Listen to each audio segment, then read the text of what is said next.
Louvado seja o nome de nosso Senhor Jesus Cristo, para sempre seja louvado. Com alegria que nos reunimos no nosso canal, a Verdade da Fé Católica, lembrando que esses documentos têm a força de libertação, de exorcismo, fazendo com que tenhamos uma visão mais madura, mais coerente, e possamos professar, iluminados pela graça, pela força, pela luz do Espírito Santo, a verdadeira fé católica. Número 21 do capítulo 4, a fé e a razão. Deus abençoe você e que essa leitura possa ser fecunda para a sua vida espiritual.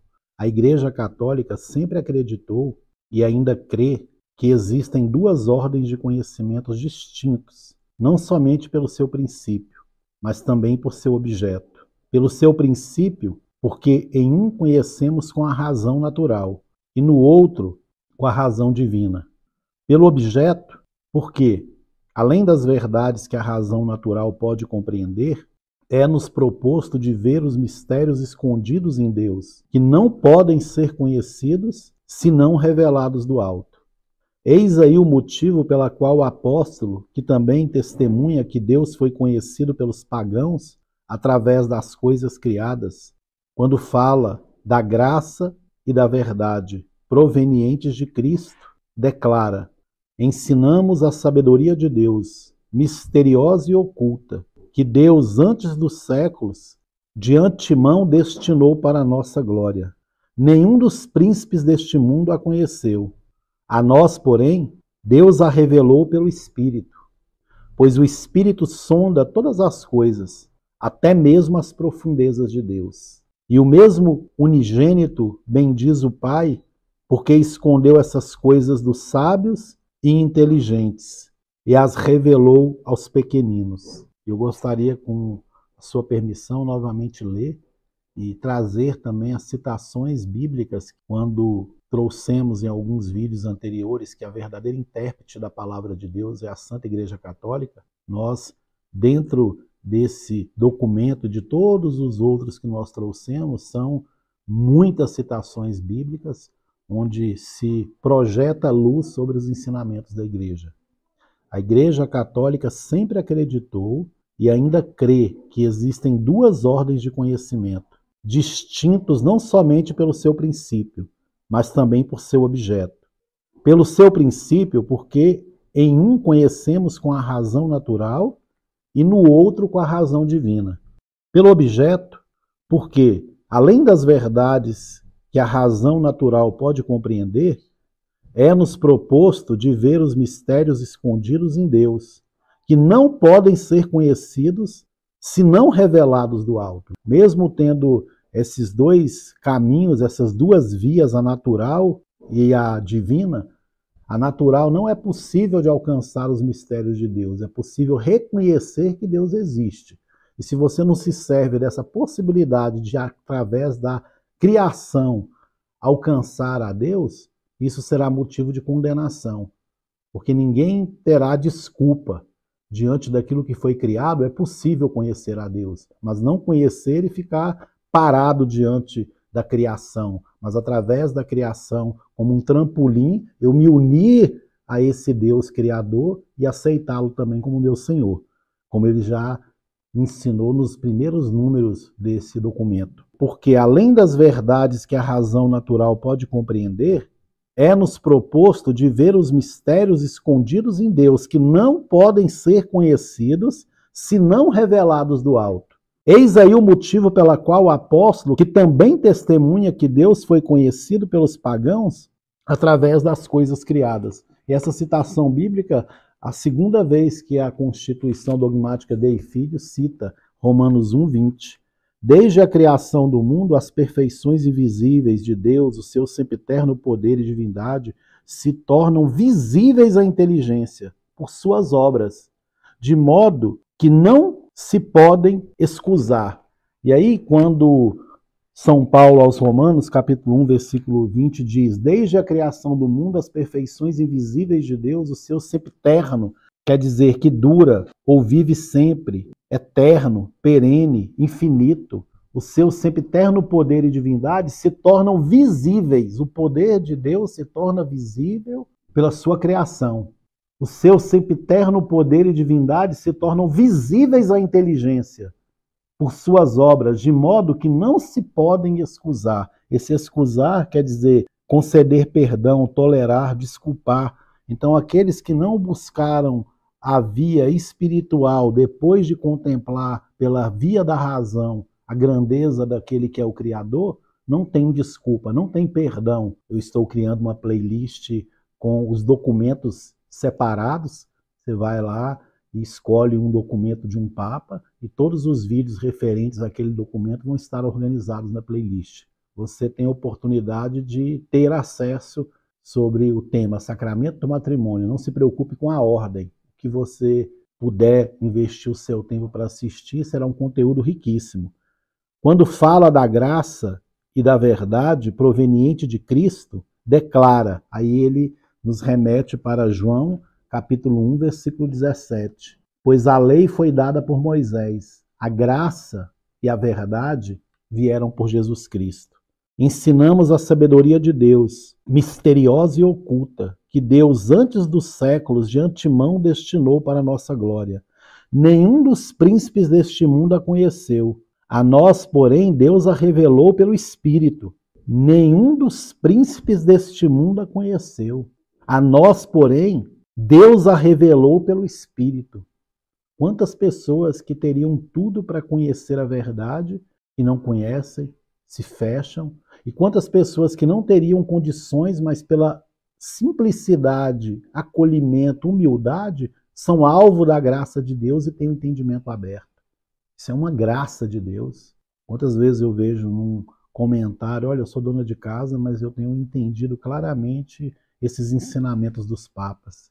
As coisas de Deus são simples, de fácil acesso para quem tem um coração dócil, humilde. Deus esconde dos grandes, dos príncipes, e revela aos pequeninos. E não sou eu dizendo isso. Nenhum dos príncipes deste mundo a conheceu. A nós, porém, Deus a revelou pelo Espírito. Você foi alcançado pela graça de Deus, porque escuta, entende a voz do Mestre. O Papa é o vigário de Cristo, o cabeça visível da igreja. E quando você entende essa linguagem, você está escutando a voz de Deus através do Sumo Pontífice. A nós, porém, Deus a revelou pelo Espírito, pois o Espírito sonda todas as coisas, até mesmo as profundezas de Deus. Sua Santidade e o Concílio Vaticano I cita 1 Coríntios 2, 7 a 8 e 10. Pregamos a sabedoria de Deus, misteriosa e secreta, que Deus predeterminou antes de existir o tempo, para a nossa glória. Sabedoria que nenhuma autoridade deste mundo conheceu, pois se a houvessem conhecido, não teriam crucificado o Senhor da glória. Todavia, Deus nolas revelou pelo seu Espírito, porque o Espírito penetra tudo, mesmo as profundezas de Deus. Encerro o número 21. E o mesmo unigênito bendiz o Pai, porque escondeu essas coisas aos sábios e inteligentes e as revelou aos pequeninos. Citando o Evangelho de São Mateus, capítulo 11, versículo 25. O mesmo unigênito é Jesus Cristo. Bendiz o Pai porque escondeu essas coisas aos sábios e inteligentes e as revelou aos pequeninos. Por aquele tempo, Jesus pronunciou essas palavras: Eu te bendigo, Pai, Senhor do céu e da terra, porque escondestes essas coisas aos sábios e entendidos e as revelastes aos pequenos. Esse é o mistério que não compreendemos, pois Deus atinge aqueles que têm um coração aberto aos seus ensinamentos. Quanto mais doutos, os fariseus eram aqueles que mais resistiram à palavra do Filho de Deus, porque se achavam muito conhecedores, muito entendidos, muito sábios, e a sabedoria do mundo é loucura para Deus. E esses se revoltaram contra o Filho de Deus e não acolheram seus ensinamentos. E Jesus bendiz o Pai por isso. Vale a pena até lermos novamente. Por aquele tempo, Jesus pronunciou essas palavras, e o título é O Evangelho Revelado aos Humildes. Eu te bendigo, Pai, Senhor do céu e da terra, porque escondestes essas coisas aos sábios e entendidos e as revelastes aos pequenos. Número 22, da Dei Filhos. Quando a razão, iluminada pela fé, procura com zelo, piedade e moderação, veja bem, quando a razão, iluminada pela fé, procura com zelo, piedade e moderação. Essa moderação é com prudência, com medimento, que evita excessos. Pelo dom de Deus chega a certo conhecimento muito fecundo dos mistérios, seja graças à analogia com aquilo que conhece naturalmente, seja pelo nexo dos mistérios entre si e com o fim último do homem. Nunca, porém, ela é capaz de penetrá-los como as verdades que foram o seu próprio objeto. Os mistérios divinos, afinal, por sua intrínseca natureza, ultrapassam de tal modo a inteligência criada que, ainda que transmitidos por divina revelação e recebidos mediante a fé, permanecem envoltos no véu da fé. Esse envoltos é coberto, abrigado, escondido. Permanecem envoltos no véu da fé, como se estivessem em meio a uma névoa, sabendo que, enquanto habitamos nesse corpo, estamos fora de nossa mansão, longe do Senhor, pois caminhamos pela fé e não pela visão. E cita aqui o Concílio Vaticano I, 2 Coríntios 5, 6 a 7. Por isso, estamos cheios de confiança. Sabemos que todo o tempo que passamos no corpo é um exílio longe do Senhor. Andamos na fé e não na visão. Por mais que a nossa razão possa nos fazer conhecer e acreditar que existe um Deus que criou o céu e a terra, ela não é suficiente para alcançar a revelação de Deus. Aí o número 23 explica isso claramente. Mesmo que a fé esteja acima da razão, não haverá nunca divergência entre a fé e a razão, pois o mesmo Deus que revela os mistérios e comunica a fé, também depositou no espírito humano a luz da razão. Este Deus não poderia negar a si mesmo, nem o verdadeiro contradizer o verdadeiro. Então a fé, apesar de estar acima da razão, não contradiz a razão. Mesmo que a fé esteja acima da razão, não haverá nunca real divergência entre fé e razão, pois o mesmo Deus que revela os mistérios e comunica a fé, também depositou no espírito humano a luz da razão. Este Deus não poderia negar a si mesmo, nem o verdadeiro contradizer o verdadeiro.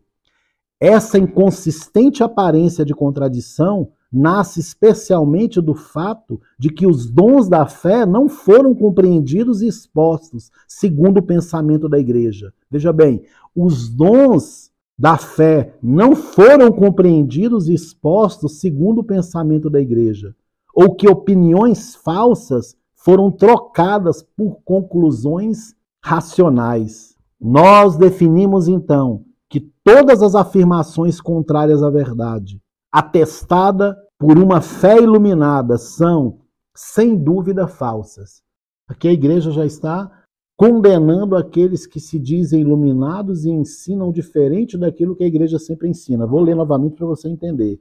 Essa inconsistente aparência de contradição nasce especialmente do fato de que os dons da fé não foram compreendidos e expostos segundo o pensamento da igreja. Tem que ser segundo o pensamento da igreja. Por isso que não basta dizer que se tem fé, precisa se ter a verdadeira fé. A fé é tão importante que o próprio Concílio Vaticano I fez uma constituição dogmática sobre a fé católica, para sabermos em que devemos acreditar. Hoje se acredita em tantas coisas, até mesmo se usa o nome de Jesus e se apresenta um Jesus totalmente diferente daquele que se encarnou no seio da Virgem Maria. Muitos se servem do nome de Jesus, pregam o nome de Jesus, mas um Jesus que não ensina aquilo que eles estão ensinando usando o nome dele. É muito sério isso. Essa inconsistente aparência de contradição nasce especialmente do fato de que os dons da fé não foram compreendidos e expostos segundo o pensamento da igreja, ou que opiniões falsas foram trocadas por conclusões racionais. Nós definimos então que todas as afirmações contrárias à verdade, atestada por uma fé iluminada, são, sem dúvida, falsas. Por outro lado, a igreja, que com o ofício apostólico de ensinar, em virtude do cargo ocupado, da missão recebida, esse ofício, recebeu o mandato de custodiar o depósito da fé, de guardar o depósito da fé.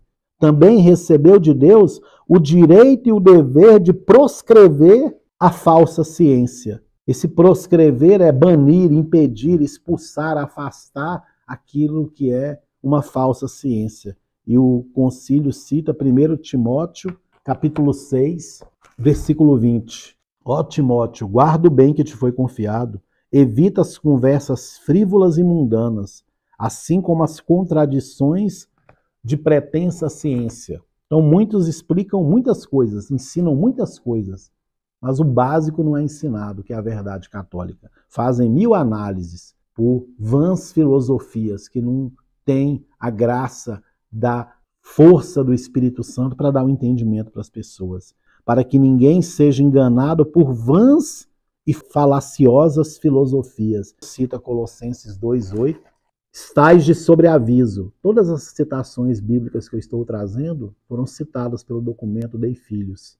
Estais de sobreaviso para que ninguém vos engane com filosofias e vãos sofismas, baseados nas tradições humanas, nos rudimentos do mundo, em vez de se apoiar em Cristo. Quando nós trazemos esses ensinamentos e quando comparamos com os ensinamentos que foram oferecidos a partir de 1958, a nossa posição, a nossa postura não pode ser passiva. A própria igreja diz, os fiéis cristãos não só não têm o direito de defender, como também de não legitimar conclusões da ciência, opiniões reconhecidas contrárias à doutrina da fé. Se estão negando a doutrina da fé, nós não podemos ficar indiferentes e fazer de conta que está tudo bem. É um dever moral àqueles que se dizem católicos não acolher aquilo que é ensinado e contradiz aquilo que sempre foi ensinado. Não sou eu dizendo. Os fiéis cristãos somos nós. Não só não têm o direito de defender, como também de não legitimar conclusões da ciência, opiniões reconhecidas contrárias à doutrina da fé, em especial se condenadas pela igreja, mas são fortemente convocados a considerá-las como erros, que têm somente uma enganadora aparência de verdade.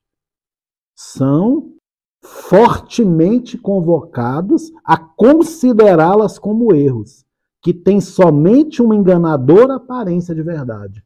Ignorar a verdade, desprezar a verdade, para não ficar queimado com aqueles que ensinam a mentira, aqueles que são cismáticos, dizem que aqueles que estão querendo proclamar a verdadeira fé que são cismáticos. Eles romperam com a verdade católica, se tornaram heréticos e cismáticos, e quando alguém quer trazer a verdade que está eclipsada, é considerado herético, cismático, excomungado.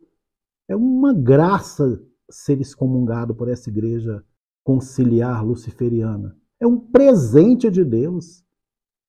Nós estamos rompidos com essa falsa estrutura que se apresenta como igreja católica sem o ser, mas se oficialmente fôssemos expurgados dessa igreja, seria um presente de Deus.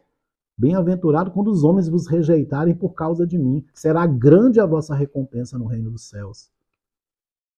Número 24, nós vamos ler só o número 24 e o 25, porque a partir do número 26 eu vou fazer um vídeo exclusivamente sobre os anátemas.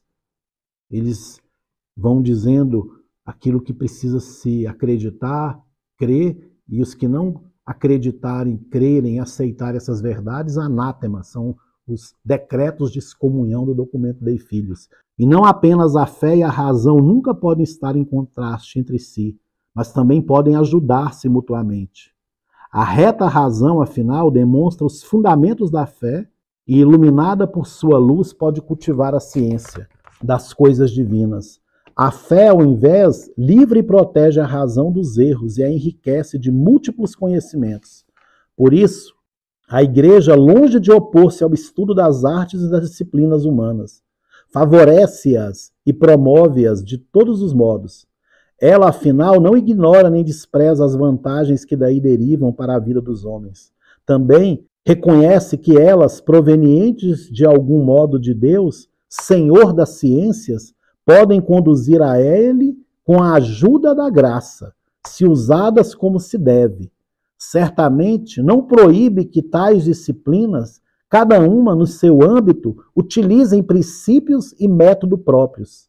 Mas, embora reconhecendo essa legítima liberdade, ela procura evitar que, em contraste com a doutrina divina, incorpore em si erros ou que, ultrapassando os próprios limites, invadam e perturbem o domínio da fé.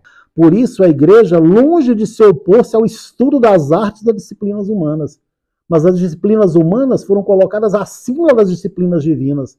Foi aí que houve uma inversão total de valores. Se desprezou a verdade em nome das disciplinas humanas. Quando você conhece a verdadeira doutrina, você estuda as disciplinas humanas como um acréscimo, não como algo absoluto, como algo que predomina.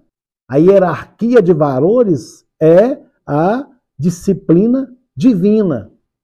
E lá embaixo está as disciplinas humanas. Então a igreja não condena as disciplinas humanas. O que aconteceu foi uma inversão total. Se baniu a verdade e se viajou nas disciplinas humanas. E aí, para encerrar, o número 25. A doutrina da fé que Deus revelou não foi proposta à inteligência humana como um sistema filosófico. Foi só isso que aconteceu.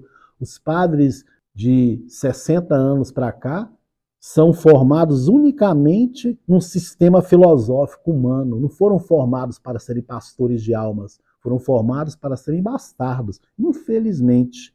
A doutrina da fé que Deus revelou não foi proposta à inteligência humana como um sistema filosófico a ser aperfeiçoado, mas como um divino depósito. Foi confiado à igreja, esposa de Cristo, para que aguarde fielmente e infalivelmente a proclame. Consequentemente, o sentido dos sagrados dogmas, que deve sempre ser mantido, é aquele que a Santa Mãe Igreja determinou uma vez por todas. E não há necessidade de distanciar-se nunca disso. Sob o pretexto em nome de uma inteligência mais profunda. O homem se tornou tão inteligente, tão sábio, que começou a interpretar os dogmas agora de uma forma muito mais profunda. Tão profunda que nega os dogmas. Tão profunda que nega a tradição não escrita. O concílio diz, consequentemente, o sentido dos sagrados dogmas que deve sempre ser mantido é aquele que a Santa Mãe Igreja determinou uma vez por todas, e não há necessidade de distanciar-se, nunca disso, sob o pretexto em nome de uma inteligência mais profunda. Crescem, então, e progridem larga e intensamente, para cada um e para todos. Para um só homem, como para toda a igreja, a inteligência, a ciência, a sabedoria, segundo os ritmos próprios de cada geração e de cada tempo, mas exclusivamente na sua ordem, na mesma fé, no mesmo sentido e no mesmo pensamento. Bendito seja o Concílio Vaticano I, bendito sejam os bispos que participaram e que elaboraram esses documentos. Crescem, então, e progridem larga e intensamente. Eu posso me aprofundar no conhecimento, uma compreensão mais profunda dos dogmas, mas nunca alterá-los. Crescem, então, e progridem larga e intensamente para cada um e para todos, para um só homem, como para toda a igreja, a inteligência, a ciência, a sabedoria, segundo os ritmos próprios de cada geração e de cada tempo, mas exclusivamente na sua ordem, na mesma fé, na mesma fé. Eu não posso professar uma fé hoje diferente da fé que foi professada por São Pedro, pelos apóstolos, que foi perdurando de século para século, na mesma fé, no mesmo sentido e no mesmo pensamento. Bendito seja Deus pela sua vida, bendito seja Deus pela sua disposição em mergulhar no conhecimento da verdadeira fé católica. Nós vivemos tempos muito delicados, mas a vitória é de Deus. E Ele escondeu a verdade, esses ensinamentos dos grandes, dos prepotentes, dos orgulhosos, e revelou aos pequenos. Se você está acompanhando esses ensinamentos, é porque Deus está te alcançando, porque Ele viu o que os grandes não viram. Ele viu em você e percebeu em você uma abertura para acolher a verdadeira fé católica e proclamar e morrer proclamando aquela fé que foi motivo de muitos darem o seu sangue e a sua vida para defendê-la. Que Nossa Senhora possa nos guardar, nos proteger, interceder por nós junto ao seu Filho Jesus, ela que é o terror dos infernos, o terror dos demônios, o terror das heresias, possa afastar de nós todo espírito maligno e fazer com que sejamos humildes, obedientes à voz de nosso Deus e Senhor. Ave Maria, cheia de graça, o Senhor é convosco, bendita sois vós entre as mulheres e bendito é o fruto do vosso ventre, Jesus. Santa Maria, Mãe de Deus, rogai por nós, pecadores, agora e na hora de nossa morte. Amém. Glória ao Pai, ao Filho e ao Espírito Santo, assim como era no princípio, agora e sempre, por todos os séculos dos séculos. Amém.